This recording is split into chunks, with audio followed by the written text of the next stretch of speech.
आज हम पढ़ेंगे डेसिमल के बारे में। What is decimal? A decimal number is a number that has a whole part and a fraction part separated by a decimal point. अब आप समझेंगे, देखो डेसिमल नंबर क्या होती है, डेसिमल क्या होता है, इस पॉइंट को हम डेसिमल कहते हैं। ठीक है, ये क्या करता है, ये नंबर्स के बीच में अगर जहाँ भी हम लगा देते हैं तो जो पॉइंट से लेफ्ट साइड में जितने नंबर होते हैं वो हमारा एक होल पार्ट होता है, यानी कि होल नंबर की तरह होता है वो। ठीक है, और जो पॉइंट के राइट साइड में होता है उसको हम वैसे फ्रैक्शनल पार्ट कहते हैं। बट आप कहोगे यहाँ पे तो फ्रैक्शन हमें दिख नहीं रहा है। ठीक है, तो हमने जो फ्रैक्शन की वैल्यू निकाली होती है ये वही होती है बेसिकली। ठीक है, तो हम इसको फ्रैक्शनल पार्ट कहते हैं और इसको होल पार्ट कहते हैं। फॉर एग्जांपल अगर मैं कुछ नंबर इस तरह से भी लिख सकती हूँ, मैंने लिखा जैसे आपको टेस्ट में मैम मार्क्स देती है ना 9.5। ठीक है, तो 9.5 मतलब 9 नंबर तो आपको पूरे पूरे मिले, पर मैम ने आधा नंबर भी आपको किसी चीज़ में दिया होगा। ठीक है, तो ये जो फ्रैक्शनल पार्ट है यही हमारा डेसिमल को रिप्रेजेंट करने का एक तरीका है। मतलब ये बहुत ही देखने में कॉम्प्लिकेटेड सा लगता है, तो मैडम हमको ऐसे 9.5 ऐसे भी वैल्यू दे सकती है। ठीक है, अब आप बोलोगे ये कैसे आया 9.5, यहाँ पे तो 1/2 लिखा है, यहाँ पे 1.5 लिखा है, इसका क्या लॉजिक है? तो मैं लॉजिक आपको समझाती हूँ। देखो 1/2 यानी कि अगर मैंने 2 से 1 को डिवाइड करा,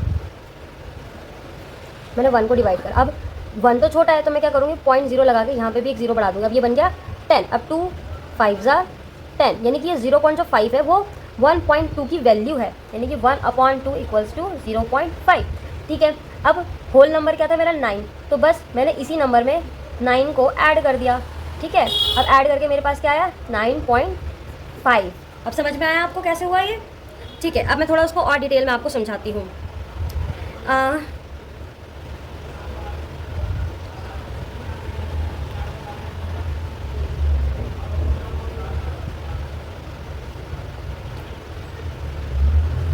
सिंपल एक्सप्लेनेशन इसका यही होगा, decimals are used when something is not complete और होल। ना तो वो चीज़ पूरी है और ना ही वो चीज़ आधी अधूरी है। ठीक है, वो दोनों का कॉम्बिनेशन कह सकते हो आप। जैसे कि फॉर एग्जांपल अगर हम समझें, मैंने कहा हाफ के जी। ठीक है, तो हम हाफ के जी को कैसे रिप्रेजेंट करेंगे, 0.5 के जी। ठीक है, देखो अगर कोई चीज़ पूरी है, मैंने बोला 1 के जी, ठीक है, तो पूरी होल है। ठीक है, तो 1 के जी अगर मैं इसको ग्राम में लिखूंगी तो मैं लिखूंगी 1000 ग्राम। ठीक है, अब किसी ने मुझे इसका आधा बोला है, यानी कि हाफ के जी। ठीक है, तो इन्होंने इसको हाफ कर दिया, तो अपॉन 2 कर दिया।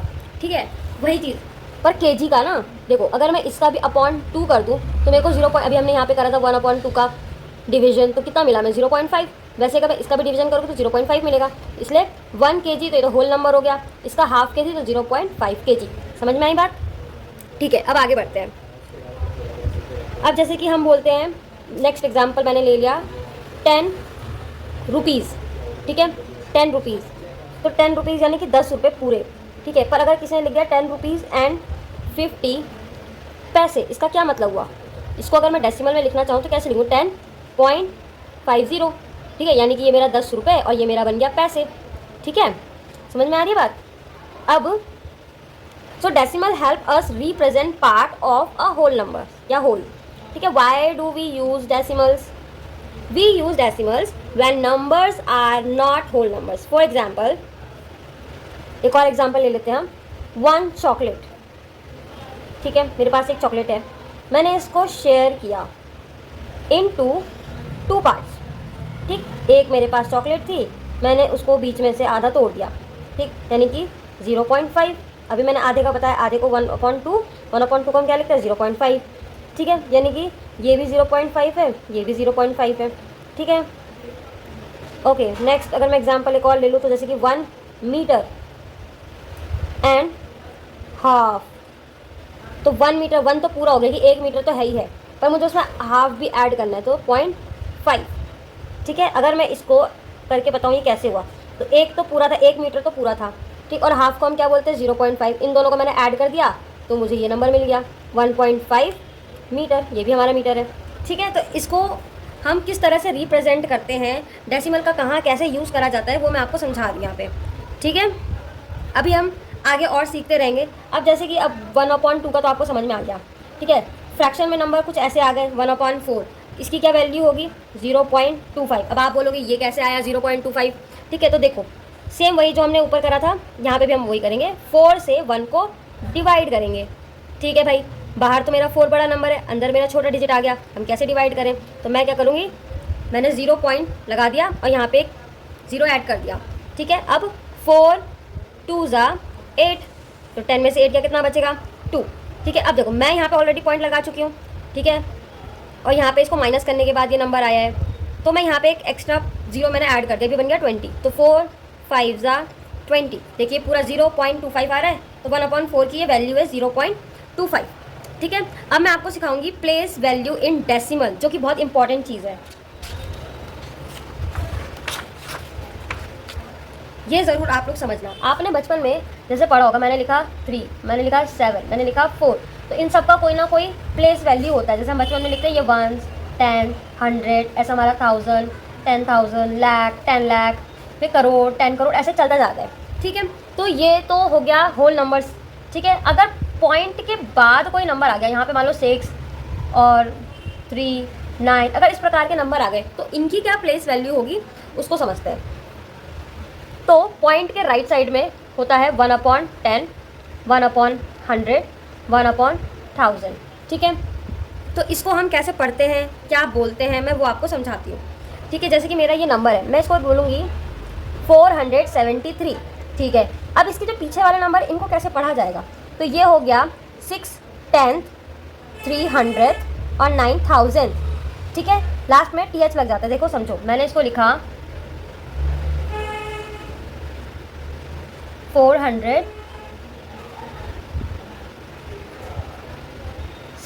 ये तो मेरा होल नंबर का हो गया। अब इनको कैसे लिखेंगे, 6, 10, 300, ठीक है, और ऐसे लगा देना सब में, और लास्ट है हमारा 9000, ठीक है, इसमें भी TH लग जाएगा, समझ गए।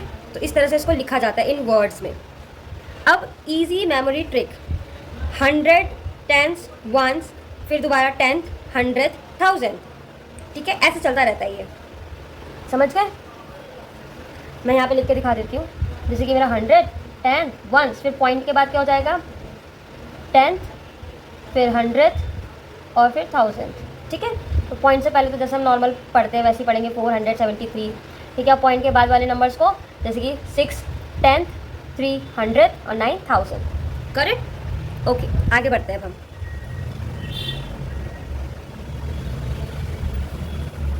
अब हम सीखेंगे कन्वर्टिंग फ्रैक्शंस टू डेसिमल, ठीक है। अभी जैसे मैंने आप लोगों को समझाया सेम वैसा ही मेथड है, ठीक है। तो मैं लास्ट में आपको कुछ क्वेश्चंस दे दूँगी, आप उसका स्क्रीनशॉट लेके आंसर बता देना मुझे या कमेंट कर देना। चलिए अब हम आपको सिखाएंगे कन्वर्टिंग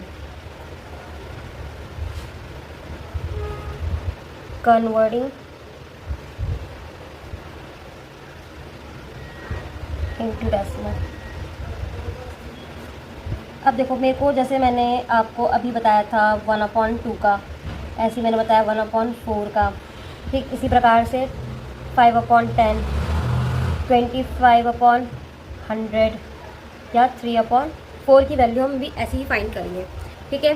तो इन दोनों को तो मैंने आपको बता ही दिया है, ठीक है। इसका सेम इसकी तरह ही होगा, ठीक है। अब जैसे कि मैं इसको लोएस्ट कर दूँ अगर, तो 5 बन जा 5 और 5 2 10, तो 1/2 ही आ गया, ठीक है। घूम फिर के यही वैल्यू आएगी 0.5। ऐसे 25 का अगर मैं देखूँ तो इसकी भी 25 बन जा 25 एंड 25 4 जा 100, तो जो इसकी वैल्यू होगी सेम इसकी भी वही है, ठीक। तो मैं इसका करके आपको दिखा देती हूँ। 4 से मैं 3 को डिवाइड करूँगी, तो सेम प्रोसेस। अब 4 की टेबल 30 से कम क्या होता है, 7 जा 28, तो यहाँ पे 2 बचा। अब पॉइंट तो यहाँ पे ऑलरेडी लग चुका है, तो यहाँ पे मैं 0 ऐड कर सकती हूँ, तो 4 5 जा 20, ये कम्प्लीटली डिवाइड हो गया। तो इसकी वैल्यू कितनी आ रही है 0.75, ठीक है, समझ गए।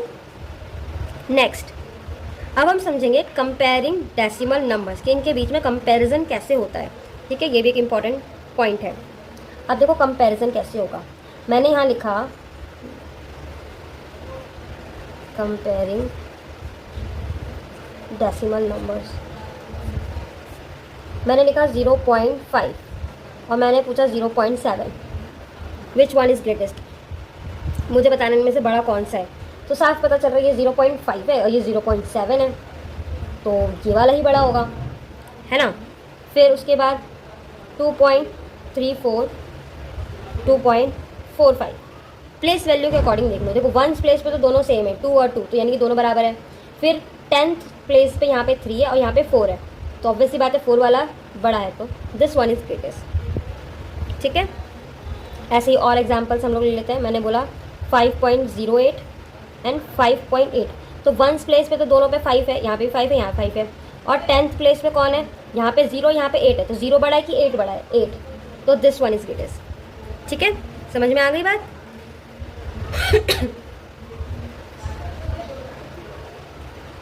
समटाइम्स क्वेश्चन कुछ इस प्रकार से दे दिए जाते हैं, किसी ने बोला 5.08 और 5.0। ठीक है, अब आपसे पूछा जाएगा इनमें से कौन सा बड़ा है, तो आपको समझना पड़ेगा यहाँ पे कि दोनों बराबर ही हैं। देखा जाए तो एक हद तक देखा जाए तो दोनों बराबर ही लग रहे हैं। इसके पास यहाँ कोई नंबर नहीं है, यानी कि ये 0 है। ठीक है, तो यहाँ तक तो ये दोनों बराबर ही दिख रहे हैं। ठीक, पर इसके इस वाले प्लेस पे यानी कि 100th प्लेस पे यहाँ पे कोई नंबर नहीं है। ठीक है, और यहाँ पे है, तो मेरे हिसाब से तो ये वाला बड़ा होगा। ठीक है, समझ गए आप लोग। अच्छा, कभी कभी कुछ क्वेश्चन इस प्रकार से दे दिए जाएंगे, जैसे आपको लिखा 2.5 इक्वल्स टू 2.50। ठीक है, अच्छा मैंने तो आंसर ही बता दिया। जैसे 2.5 और यहाँ पे 2.50, तो दोनों की प्लेस चेक कर लेंगे पहले, प्लेस वैल्यू। वंस पे तो दोनों सेम है, 2 2। 10th नंबर पे 10th प्लेस पे यहाँ 5 है, यहाँ भी 5 है, दोनों सेम है। यहाँ पे 0, तो 0 की तो कोई वैल्यू ही नहीं होती है। पॉइंट के बाद जो 0 होते हैं उनकी तो कोई वैल्यू नहीं होती है। ठीक है, तो वो लगे हो या ना भी लगे तो बात बराबर ही है। ठीक है, तो ये वैल्यू हो जाएगी हमारी इक्वल। अब हम और आगे समझते हैं। कुछ छोटे बच्चे होते हैं वो कंफ्यूज हो जाते हैं समटाइम्स, जैसे कि यहाँ पे लिखा होगा 0.8 और यहाँ लिखा है 8.0, तो कुछ बच्चे इसको सिमिलर समझ लेते हैं, बट ऐसा नहीं है। वंस प्लेस यानी कि जो पॉइंट से लेफ्ट साइड पे जो नंबर है वो क्या है, 0, यानी कि ये होल नंबर 0 है और इसका होल नंबर 8 है, तो 0 बड़ा है कि 8 बड़ा है। ठीक है, तो ये दोनों सिमिलर नहीं है। अब हम सीखेंगे, अच्छा आपको जब कंपैरिजन करना आ जाएगा तभी तो आप नंबर्स को असेंडिंग ऑर्डर में और डिसेंडिंग ऑर्डर में लिख पाएंगे।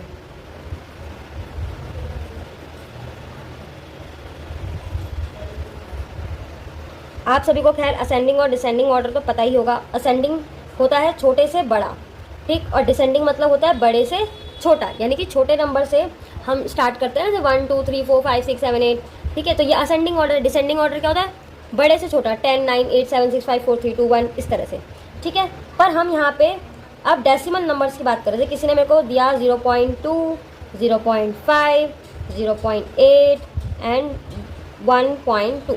ठीक है, क्या ये एक असेंडिंग ऑर्डर में है? हाँ, ये असेंडिंग ऑर्डर में है कि पहले 0.2 है, फिर उसके बाद 5 है, फिर 0.8, फिर 1.2। ठीक है, तो ये असेंडिंग ऑर्डर में लगा हुआ है। अब कोई मुझे बोलेगा इसको डिसेंडिंग में कर दो, तो बस पहली बड़ी संख्या लिख दी, फिर उससे छोटी, फिर उससे छोटी, फिर सबसे छोटी, हो गया। ठीक है, तो असेंडिंग और डिसेंडिंग समझ में आ गया। चलिए अब हम आते हैं एडिशन ऑफ डेसिमल, जो कि बहुत इंपॉर्टेंट है। बच्चे बहुत गलतियाँ करते हैं। बड़ी क्लासेस के भी जो स्टूडेंट्स हैं, मेरे पास जो न्यू स्टूडेंट्स आते हैं, कुछ अगर मैं उनको डेसिमल के क्वेश्चन देती हूँ वो कर ही नहीं पाते हैं। फॉर एग्जांपल मैंने आपको दिया 7.62 प्लस 82.7, ये मैंने एडिशन का क्वेश्चन दिया, इसको ऐड करना है। ठीक है, तो कुछ बच्चे क्या करेंगे, नंबर्स ऐसे उतार देंगे और इसको ऐड करके दे देते हैं, जो कि क्या हो जाएगा, गलत। आपका जो आंसर आएगा, भले आप कैलकुलेशन सही करो बट आंसर आपका गलत ही माना जाएगा। क्यों? क्योंकि समझो, आप प्लेस वैल्यू के अकॉर्डिंग नंबर्स को नहीं रख रहे हो ना। ठीक है, जैसे हम जब छोटी क्लासेस में होते तो हम ऐसा रखते हैं ना, 1s 10s 100। ठीक है, तो उनको प्लेस के जो उनकी प्लेस वैल्यू होती है उसके अकॉर्डिंग नंबर्स रखते हैं, तब हम एडिशन करते हैं। सेम इसमें भी वही तरीका है। मैंने लिखना है, जैसे मैंने फर्स्ट नंबर लिख दिया मेरा 7.62, तो ये मेरा 1st प्लेस है। ठीक है, ये मेरा 10th प्लेस है और ये मेरा 100th प्लेस है। ठीक है, तो ऐसे मुझे प्लेस पे रखना है। अब 82 है, तो 82 में ये मेरा 1s है और ये मेरा 10s है, तो 1s के नीचे 1s की वैल्यू लिखूंगी और यहाँ पे आगे 10s की वैल्यू। और जो 7 ये है मेरा पॉइंट के बाद, ये मेरा 10th प्लेस का है, तो मैं इसको 10th प्लेस पे लिखूंगी। अब मैं इसको ऐड करूँगी, ठीक है, यहाँ वाली जो स्पेस खाली है इसमें मैं 0 लिख दूंगी क्योंकि उससे कोई फर्क नहीं पड़ेगा। अब मैं सिंपल ऐड करूँगी, एडिशन जैसे करते हैं, 2 + 0 2, 7 + 6 कितना हो जाएगा 13। अब जो कैरी है वो आगे चला जाएगा, पॉइंट के लगा सकते हैं। फिर 7 + 3 10 का 0 कैरी 1, फिर 8 + 1 9। अब पॉइंट के नीचे पॉइंट, तो यहाँ पे भी मेरा लग जाएगा पॉइंट। तो अब ये मेरा आंसर क्या है, करेक्ट है। अब इसको कोई गलत नहीं कह सकता है, ठीक है। सिमिलरली ऐसे माइनस में भी होता है, हम पॉइंट्स के नीचे पॉइंट्स लगाते हैं और नंबर्स को हम उसकी प्लेस वैल्यू के अकॉर्डिंग प्लेस करके फिर उसको एडिशन या सब्ट्रैक्शन करते हैं, तो हमारा आंसर कभी गलत नहीं जाएगा, ठीक है। Thank you.